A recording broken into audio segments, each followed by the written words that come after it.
Hi all, I'm Dan Smigrod, founder of the We Get Around Network Forum. Today is July 22, 2023, and you're watching WGAN-TV on location.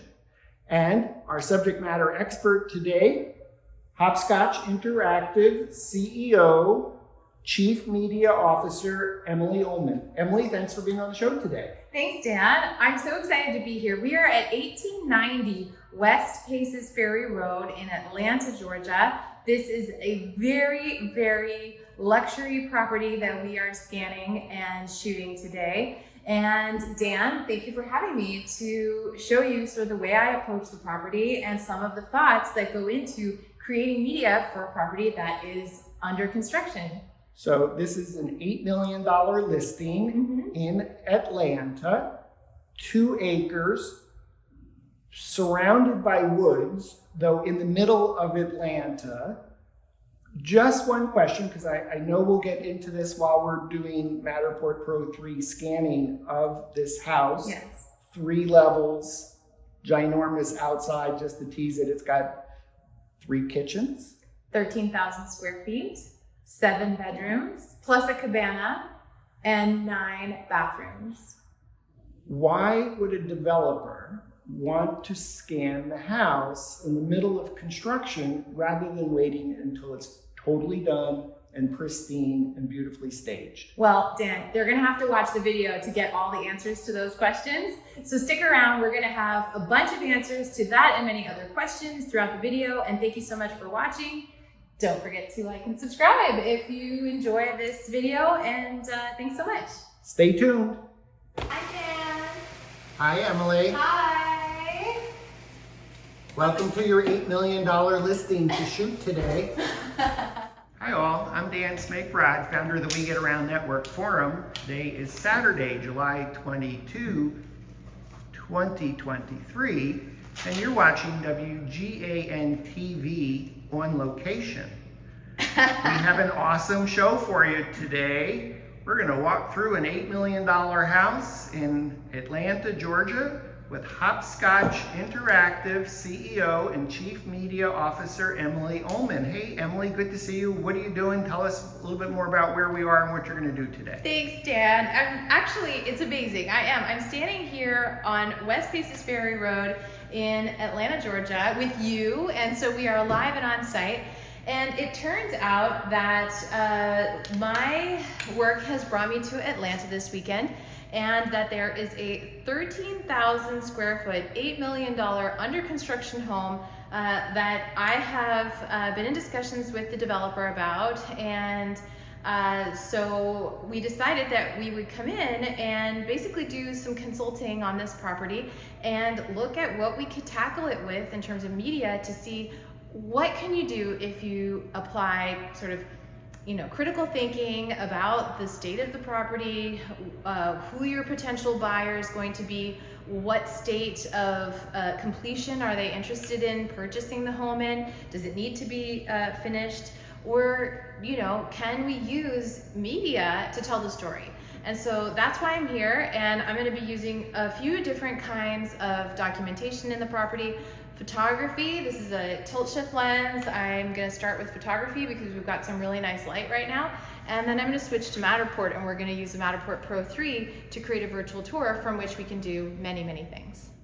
Okay, so I'm first gonna start with the architectural photography because I feel like this is really the way to work my way into thinking about the home. When you're doing Matterport, sometimes you are, you're kind of locked into what you shoot with the Matterport. But if you start with your photos, then you might be looking through the lens and you might be really concentrating on a space. And so starting with the DSLR means that if something is wrong, but I didn't notice it, I'm not so stuck with it. I can retake that photo and it's not showing everything. If I start with Matterport, then no matter what, if I wanted to move a couple of paint buckets, but I had already started moving through the space, but I didn't see them until it was too late, or lights were off, then I'm sort of missing the opportunity to get it right the first time. So that's why I like starting with stills. It really helps me sort of ease into the scene and composition.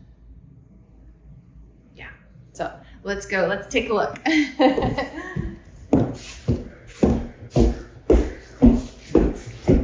So let's see here. Already just approaching this with the lighting here, my curiosity has me wondering if the lights on the second floor turn on. So I'm gonna just run over here, Dan, and see if we can get these lights up on the second floor on this area to be working. They might not be on. It looks like the lighting is maybe not totally done up here. But I'm not sure. Yeah, the switches are not complete. So there are parts of the property that don't have completed electrical. And so if the electrical's not complete, it's okay. There's enough ambient light in here and I have some flash, so I think we'll be okay. But that was my question. That's again, like why I'm coming through with the camera first, the DSLR, is to tackle it from a composition standpoint. So, all right, let's go back downstairs and I can get started. When you're looking at it for architectural photography, I'm looking at the lines, I'm looking at the light, I'm looking at if I'm gonna shoot a vertical or a horizontal, or what kind of a composition is going to be the most compelling to someone. And then also imagining that that image can be kind of composited into a render. And so a partial render, or even like maybe a full render, but that we can see the natural daylight of the space. So that's why if you look here right now, there's so much gorgeous light coming through. Now the windows are covered, which is not great, but it doesn't mean that I won't have like really nice space here that I can showcase. So I'm gonna just get started taking a few photos. All right. And the first one I want to take is of the foyer, because I think, again, like when I'm looking at this space, again, this front door is not finished, but the thing that I'm seeing is that we have the beautiful woods right out here, and so I want to show what this house looks like and like what its best features are. So here, we'll get started on this. Let's see. And I'm shooting on this one is just a 60 Mark II because I knew that it wouldn't let me down in terms of the connection with my tilt shift lenses. Some of the tilt shift lenses have been giving errors on the R series mounts. And so this is going to just be perfect for us doing the tilt shift photography, and it's the right adaptation, or the right mount. So I'll get started here. Cool. Yeah, this is gonna be really nice. Like all of this is gonna just show exactly the things that will make this property special for someone who wants the grandeur. Like that staircase over there is just epic. Now, I see that my car is in the way, but that's okay. I'm not gonna worry about that so much right at this moment.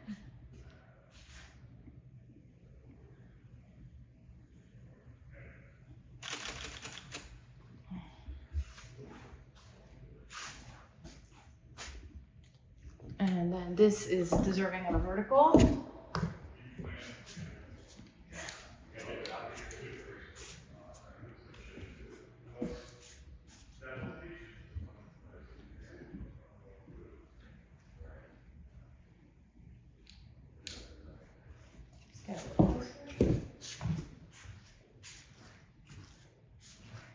Have you ever done tilt shift photography, Dan? I haven't. No? Well, I highly recommend it for anyone working in real estate. It is my favorite because it just gives us so much control over the. It just gives us so much control over the composition, especially with high ceilings, especially with vertical lines. And if you're using a wide angle lens on a home this size, like the distortion is overwhelming. So you don't want it to look too distorted. You still want to have a nice wide shot to show that there's a lot of space, but the best thing you can do is approach it from the perspective of, hey, like have the finished shot in mind before you start taking the picture in the first place. So that's why we did our walkthrough. That's why we walked around and we like got a feel for the place. And I was already like thinking of, here's a shot I want to take. Here's a shot that I want to take. So yeah, so that's good. Yeah, I love this. Yeah, these are great. Maybe one more here. We kind of got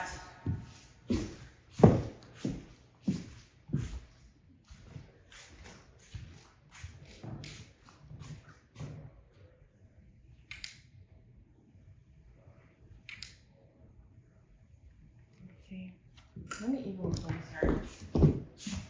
This is probably the better way to do it.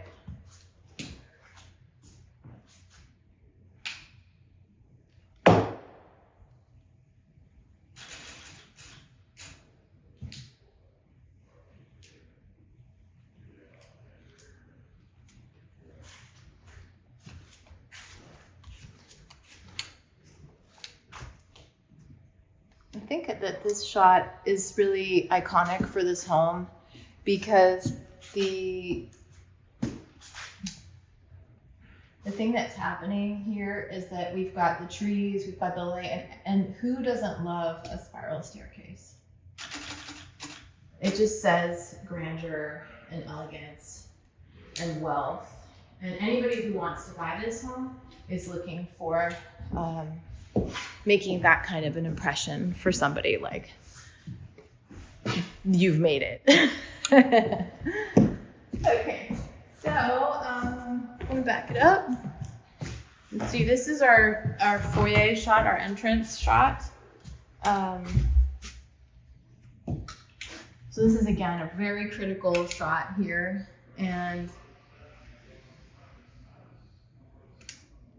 the only thing I want to do is make sure that I'm totally in focus. And again, I'm shooting natural light here, but this is a space where probably we could use a little flash, or I could come back. So I might come back and do that next. I'll do this again, but let's come out here and do this shot.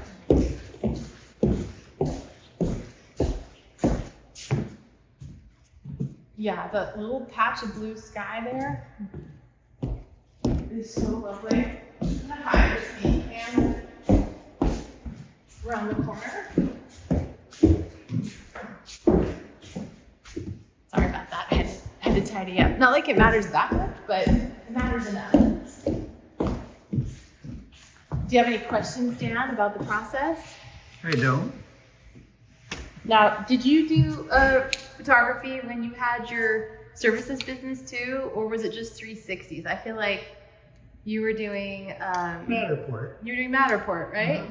Did you never offer photography as well? No. Why was that? We've just focused on doing Matterport, and agents used other companies to do photos and video. Yeah. That worked fine. That's good. Okay, I'm gonna actually, since the light went away on that little space there, and I wonder, yeah, it didn't quite show up in that last shot. It was already a little bit going away, so let me just wait a second and see if the cloud moves. Okay. I can't say today that you could do that.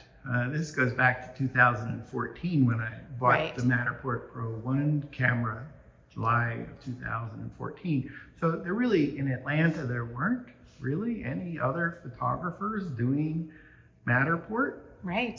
So today, though, if you were starting a business, you couldn't do just Matterport. A real estate agent has too many choices from too many photographers that offer photos, video, Matterport, drone, right, floor plans, etc. Here we go.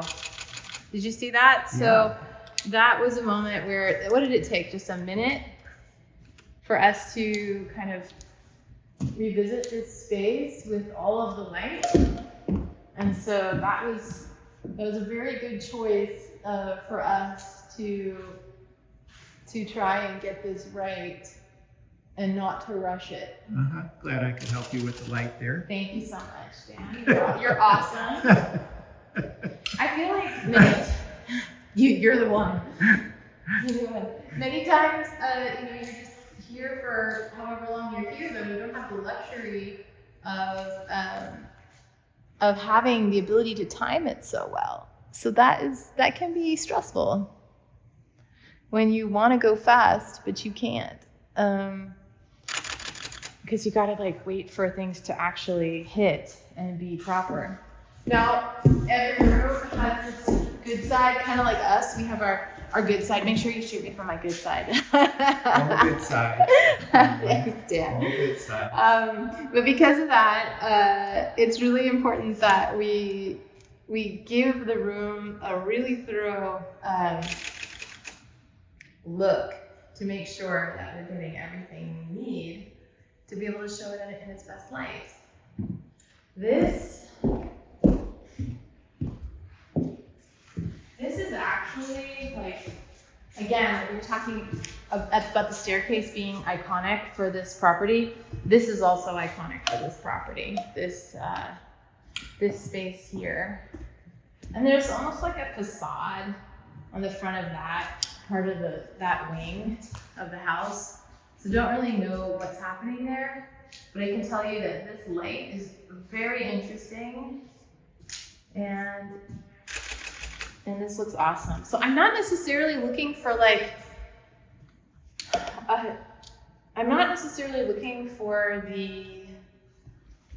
shots to be like, here's the bedroom, here's the living room. I'm really just looking for what are the most beautiful things that if I were the, wait, I'm gonna go this way. Well, what's hard to appreciate is we are in a living room with almost 2 levels of windows opening up to a swimming pool still to be built. That's right. And we are really in the city of Atlanta, and yet house is an escape from the city, in that from the backyard, all you see is green or the water or the Cummington waterfalls. Yeah, it's nuts. So the whole back of the house opens up to the backyard, to the pool, to the waterfalls, and we can't really appreciate it with the protective plastic on the windows. We can't, but we can look for shots like, I don't know if you can see this, Dan, but the reason a shot like this matters is because, can you? Yeah, I don't think we can see Can't see it as well? Here. Yeah. Well, we'll see it when we process it. Yeah, the light's beautiful. The light is beautiful. The light is stunning. And so even though we have somewhat of an obscured view with this here, you can already start to imagine like it's gonna be spectacular. It's just gonna be spectacular. So also from this direction, unfortunately I won't shoot it that way because it'll be like covered up, but we can shoot it this way.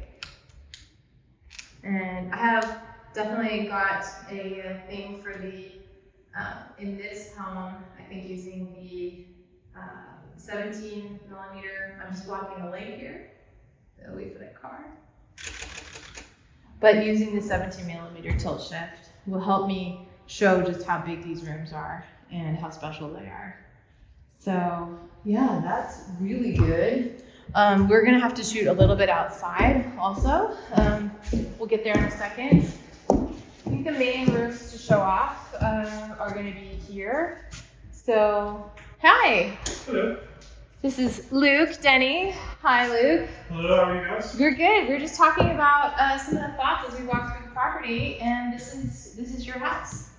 It is. We bought it in 2021 and thought it was 9,000 square feet and ended up being 13,000 square feet. So a little bigger than we first expected, but some amazing existing pool and outdoor structures that just made it really attractive to look at from an investment standpoint. So you bought the property in 2019, you said? 2021. Oh, 2021. and you thought it was 9,000 square feet. Where were the other square feet hiding? It was just the game with tax records and how it was. It was here the whole time. It just no one had measured it properly, right? Oh my gosh. And so we didn't add any square footage. We adjusted the layout of the structures, but the square footage we added was nominal. Yeah. And just realigning the front door entrance and then the opening up the glass to be 2 stories in the main living room. So Nice. it's the rest of the rooms were the size that they are, right? Which is huge. They're very large rooms, but we have 7 bedrooms. Yep. And we have 9 bathrooms. Is that correct? Yeah, there's another one in the cabana and 3 laundry rooms. Yep. There's 3 laundry rooms? Yep. So where are the laundry rooms? there's one off the kitchen here. There's Okay. one. And then there's one upstairs above here for the main bedrooms. And then there's one in the cabana for the pool and the towels associated with Right. that. So then you just leave the towels at the pool. You Right. don't need to bring them back into the house. That's like a hotel. This is like really like a hotel, right? It is, right? And so even the size of it, you have, you have a double-sized swimming pool, a koi pond, and a beach volleyball court all in your backyard. So We haven't even gotten to the beach volleyball court yet. I'm so excited. And there's multiple kitchens, right? So there's this kitchen, there's a kitchen on the other side of the wall. the other side of the wall is called a scullery. Okay, And the so scullery, this- or butler's pantry. Yeah, butler's Butler's pantry. And so they've become very important in high-end homes in the South because if you have a party or entertaining, you can be out here and then you can have, help and support doing that. Or during the day, you don't have to mess up the main kitchen here, right? You can use the scullery For your microwaving some popcorn. Yeah. Yeah. Got it. It's pretty impressive. Right. So we talked about high-end homes being a thing here in this area a little bit. Talk to me about the ideal resident for this property. Is it a family? Is it another like a wealthy investor? Right. Or what do you think is going to be the best? I think this area is known for its schools. Okay. Right? So that's one of the components that the good private schools are within, striking distance of here. So that's a lot of the draw of this market and area. You don't feel like you're in the city, but you're right there and easy to get to Buckhead, which is a financial center. And so that our belief is that someone that has kids will, in a wealthy, couple that has 3 or 4 kids that need a place is one solution. Someone else I was looking at was a multi-generational. Oh. And so they had 3 generations, and so they were looking at it as, okay, the grandparents could have the main floor or the bottom floor and have that space. The main living space would be for everyone, and then there's a junior suite upstairs that could be, used as in-laws as well. So Wow. that's been the approach. It's so big, and could you really have 3 different generations living here? And I think that could work as well. Like almost as if they had their own home. I mean, Dan and I, when we went downstairs, that was kind of the thing. He was like, "This is a whole new house." It is, right? It's a New York resident would look at that and be like, "This is the largest, studio apartment ever." Ever. It's got everything you need there. Right? Totally, it's incredible. Yeah, so. And we'll take a look outside in just a minute. But tell me, what has what has got you thinking about using like Matterport and photography at this stage, since we're still under construction? I know that you are forward-thinking, technology-friendly, very forward-thinking entrepreneur. So tell me what you thought when you knew that I was going to be here and I could bring the gear. Like, what do you think that we'll be able to do that you haven't been able to do so far? It's really showing that vision of what the end product is while it's in progress, right? And so not everyone can read a set of drawings and not everyone can understand the 3-dimensional space of that. And so finding a way to use technology to kind of piece that vision together is, as someone who does this for a living, we're looking at this as how do we get better at that and showing people what it's going to be. It's great to be able to sell it once it's fully staged and once it's fully operating, but as a developer, you'd like to also be able to show people that along the way and take them on that journey. Yeah, and we can also show it to your investors, right? And Investors, yeah. but even the workers, right? Even the people that are involved in this, it helps them see it, right? So, we have some just sketches on the wall so they see what the end product is and they get bought into it as well. And so there's a big, my personal belief too is that when we built this, that disconnect between size, it wasn't just that, it was the as-built conditions were a lot of the challenges. So even building 3D models, you see the cabinet makers, they all did it, right? Every one of these is in Revit, but there's no way to put it there to show it in process and in progress. Exactly. So we have the potential for using visualization, so 3D visualizations. We have the potential for using augmented reality to overlay imagery into a scene or into the space itself.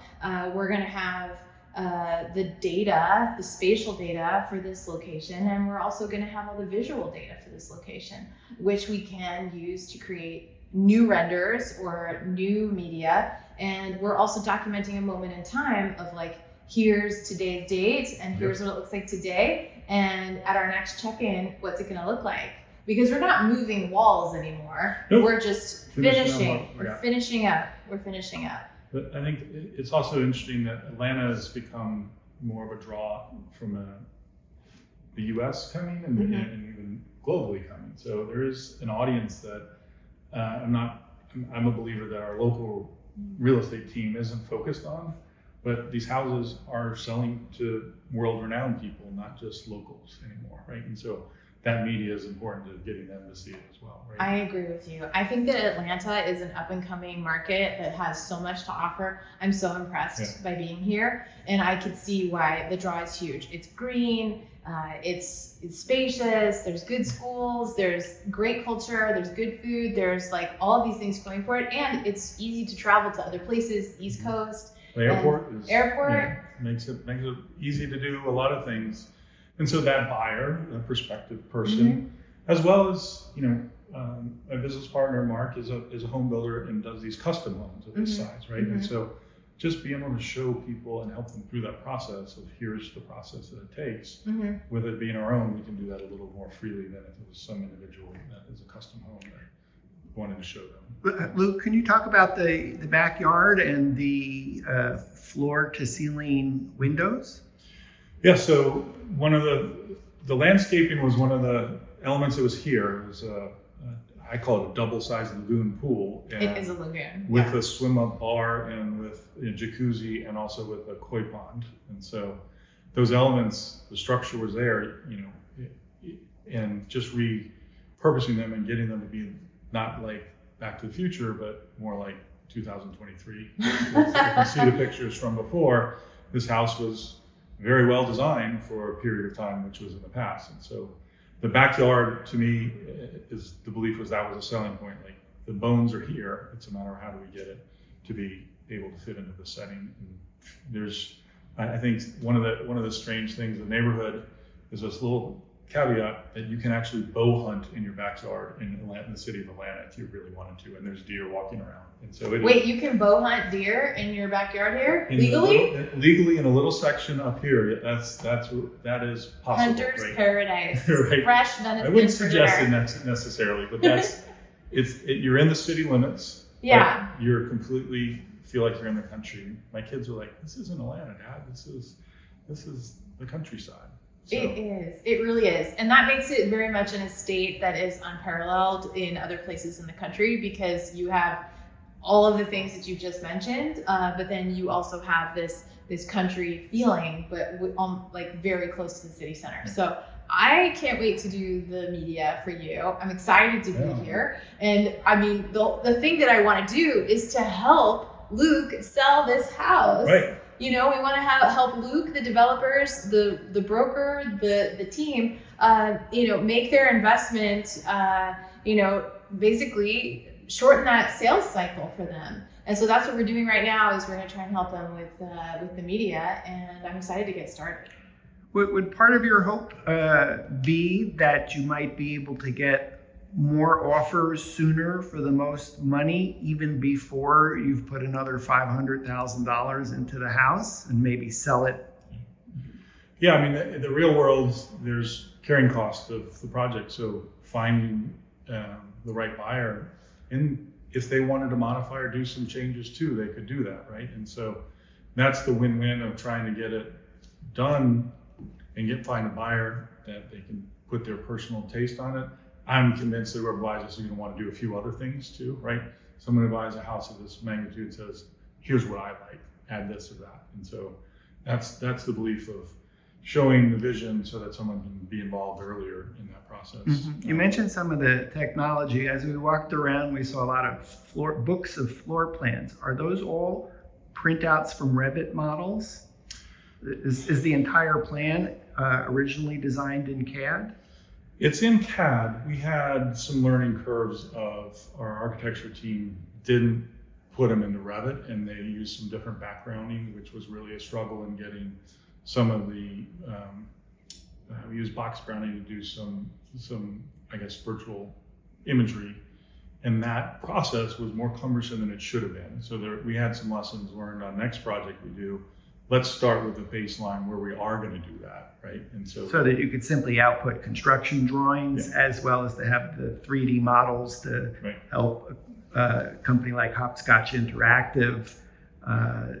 This is in the commercial world, as my background is, that's readily done, right? And so the sophistication when you get to residential is a little different, right? And so it's bringing those technologies that you see in commercial to residential. There's a gap, right? There's two different spectrums of how you use this information. In Atlanta, I've yet to see a property that has a true virtual, marketing plan, right? Even if it's a existing home that's fully furnished, there's very little excitement about technology. So there's real opportunity, I think, to use this across the board.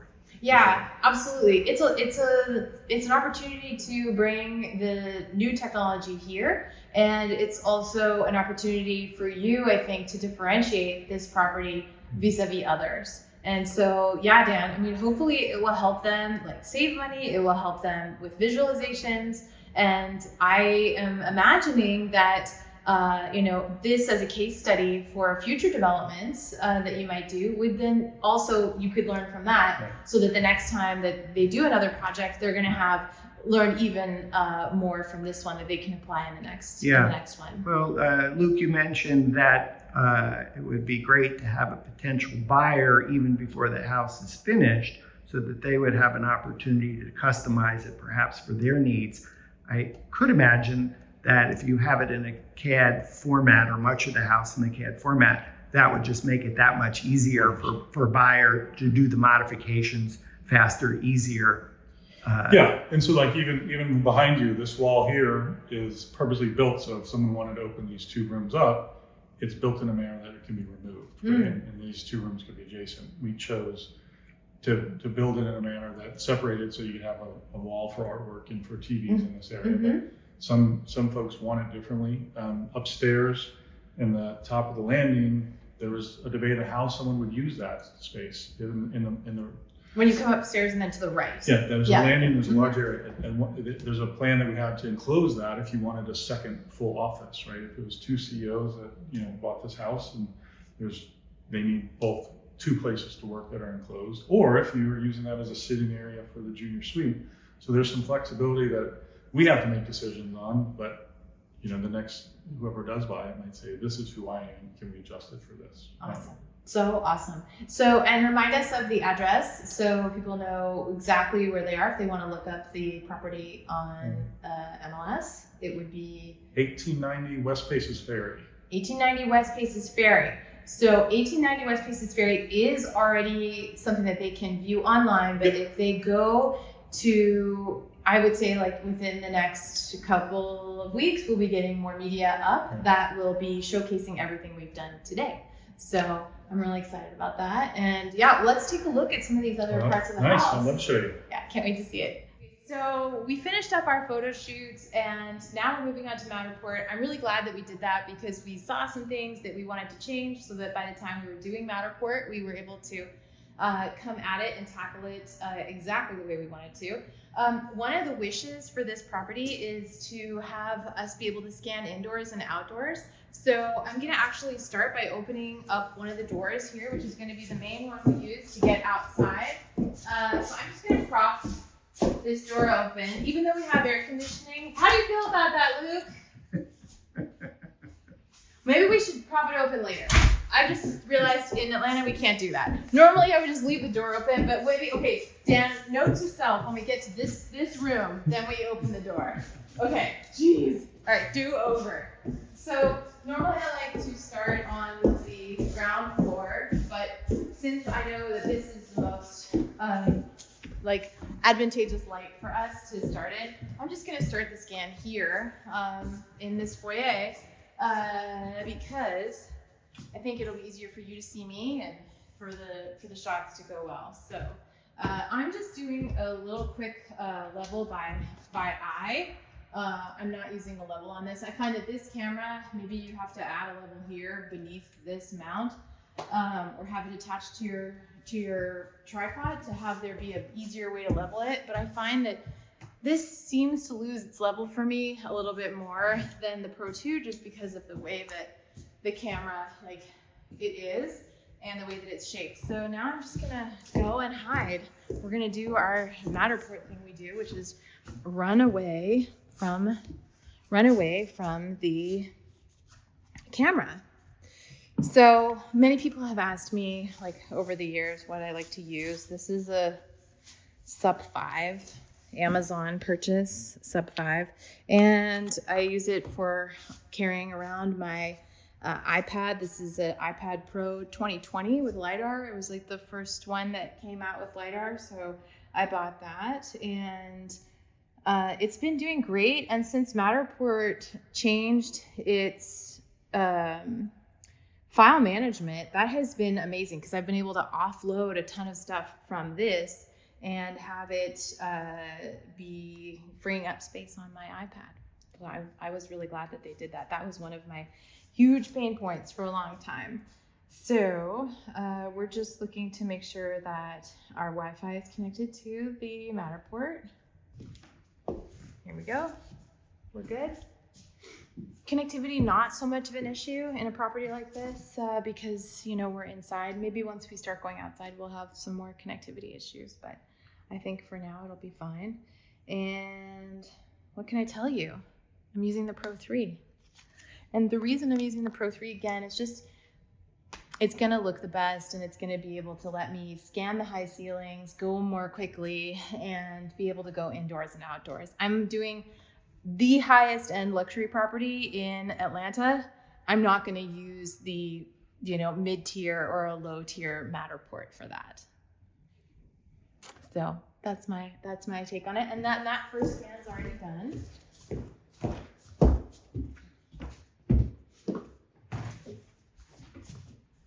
Okay, so we're just gonna position it. My goal with this scan is not to be so attention to detail oriented on the dollhouse, Dan, because the dollhouse is important, but what is more important is your overall just impression of the completeness of the state of the as-built conditions and a sense of the space. I feel like I'm in a dental hygienist office and she's taking my x-ray and stepping away from me. It kind of is like that, isn't it? Okay, so this is a very important shot here where, again, we don't have all the lights on, but we have enough lighting. I'm centered here on the entry space. Let's maybe go hide over here. I can always fill in the spaces, like, you know, I kind of can see that it cut off that corner there because it still is only scanning in a single direction, and then it's not able to see on the other side of the wall, but that's okay. It doesn't really matter. Do you ever rotate behind the Matterport Pro 3 camera? Too fast for you? Outside, but it's too fast. I don't do it. I could do it, and if I did it, it would probably not save me that much time, to be honest, because I feel like what happens is that then if you have to redo a scan, the time that it takes for you to redo that scan, is not worth it, right? Because then you have to delete it, you have to start it over, and that's where you get the lag. And I feel like it also starts to mess up the integrity of the mini map. And so when the mini map has overlapping imagery, I find it's just less clean to work on. These are bigger jumps than I would normally do. You can see that the footprint of the camera is more of like a rounded square than something like a circle. And also the dots are they're square instead of circle. So that's how I think you differentiate your Pro3 scan that way. So let's just go here. I take that back. We're gonna take it right here. The reason we're gonna take it here is because this is really a key shot. I could jump right in front of the fireplace and be in the center of the room, but from a navigation standpoint and your impression of the space, you naturally go from here to the other side of the wall. It's just where you're gonna stop. So that's why I'm going to do that. So you have an iPad case that lets you hold it with your hand or hold it with the strap. And is there a preference of when you use it to carry it around your shoulder versus using the strap? Yeah, maybe. Or are you able to move the camera fine just holding it with one hand and picking the tripod and the camera up with the other hand? Well, you bring up an excellent point, Dan. And the excellent point is that if we were in a commercial office space where I had to open doors and I was like using both hands, then I would really prefer the strap. But if I can move around this space by just, using a camera like this, moving it like this, then I don't need the strap right now. So it's fine, just like the way that it is.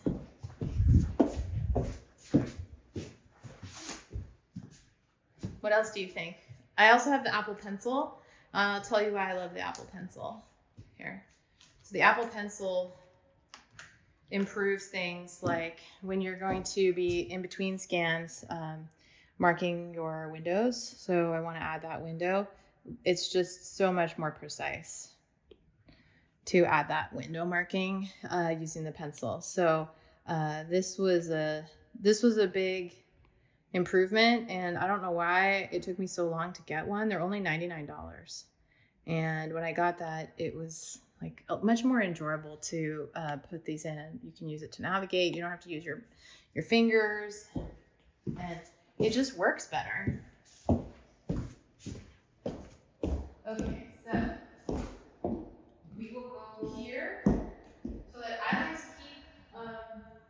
I like to keep right angles when I'm scanning. And so that means when I get to a crossroads or a spot where I can go, two directions, I'm going to place the scan, instead of just jumping right into here, I'm going to put it here so that there's line of sight between these 2 points as well. So I'm sort of thinking ahead to where I'm going to place my camera next, maybe 2 or 3 moves down the road, as part of my thought process on this. What do you think? Are you listening for the camera to finish rotating? Or are you looking at your iPad when it finishes rendering? I'm just listening. I don't look at the render. Because the render matters less. I mean, it'll process in the background whether or not I'm waiting for it. That said, if you're fatigued and you're waiting a long time, or you're doing a lot of scans, not that you're waiting, but that you're doing a lot of scans and you get tired, then sometimes you just want to stare at that rather than listen, or it's harder to listen. So yeah, I would say pay attention to the sound more than this, because once it's gone around, you'll know if it didn't work. It'll pop something up when you go to look at it next time. So I think it's not that big of a deal. What do you think having done a lot of scans and talked to a lot of people, do you find that there are other approaches to it, or?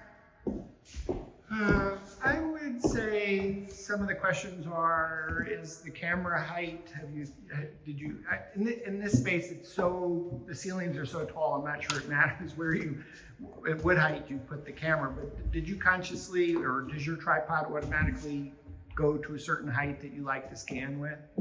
I just sort of set it at a height that I'm comfortable with. Okay. One thing that is interesting between the Matterport versus like a Zillow tour, and this is very great about Matterport and why I like it as a scanning device as opposed to Zillow for making floor plans, and here's a really important reason I think to point out is that if you're using a Zillow and a Ricoh Theta Z1, the device has no spatial data innately, right? It's just a 360. And so if you have it connected to an iGuide, the iGuide will get that data and will get the map data. And it won't matter if you change the height because the LiDAR sort of mostly functions independently from that, even though it's still two-dimensional.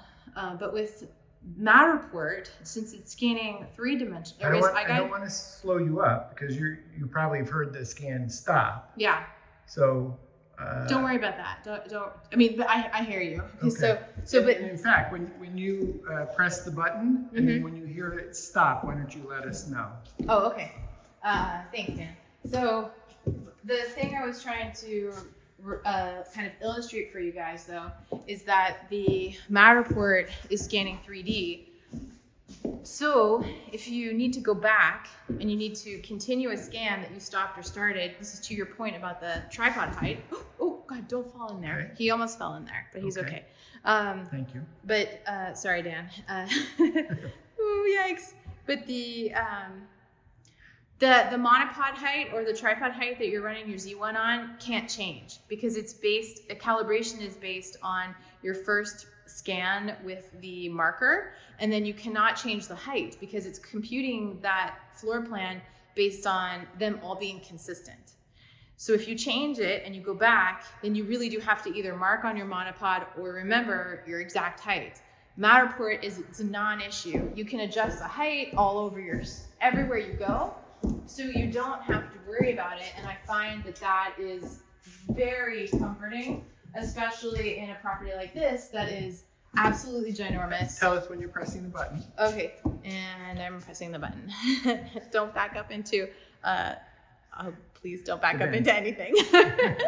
But yes, so that's one of the things that I like about the Matterport system is that the scanning for the floor plan will be the same no matter whether or not you're at 2 feet or 16 feet.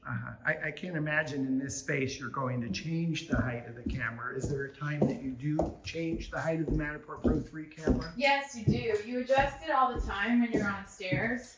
So I don't know if this will work. Let's try it. So when you're adjusting it going up and down stairs, like so in this home, I'm gonna have some spiral stairs to go up and down, and that's going to make things a little bit trickier for me, and so I will be making some adjustments, but it won't matter for the integrity of the 3D model or the floor plans. Yeah, so that's good. When else might you change the height? You mentioned staircase. Staircases. Anytime in bathrooms? You're trying to keep the camera out of the bathroom mirror and lowering it below? Some people do that. Some people do that. I don't do that. I feel like I know that would probably be a very professional way of doing it, but I just haven't. I've never really needed to do that. Although, yeah, that would be exactly when you would You're do okay it. with the cameras in the mirror, and your clients are okay, and it's like, Cool. people go, oh, well, that's the camera that they used to create this. Okay, that's cool. We're totally cool. Yeah. We're totally cool. Let me just close this door. And I'm going to hit the button. I feel like this is like Vogue's 72 questions meets Matterport scanning. I don't know if you know the 72 questions with Vogue, but they sort of like walk around with somebody and then ask them a bunch of questions and then but they're like getting ready for dinner or something. I know you think this is WGAN-TV live on WGAN-TV on location, but this is actually Vogue. Vogue. It's actually a Vogue shoot. It's actually a Vogue shoot. I just feel like we should be bringing more glamour to this work. I think I'm gonna skip going that way. Okay. You can see from there how nice it is. Okay. So we'll just try and, I'm trying to do the minimum number of scans and still get good coverage. Okay. So that And we can, Luke, we found the bathtub. did you fill that with water? Did you just do that? No, it was full. It was full of water? Yeah. Why is it full of water? You gotta test that it doesn't leak, right? So I don't know why we did it without anyone being here, but you know. Whoa. I'm glad that no toddlers just discovered this Right. house. Biggest thing behind. All right, so one more here.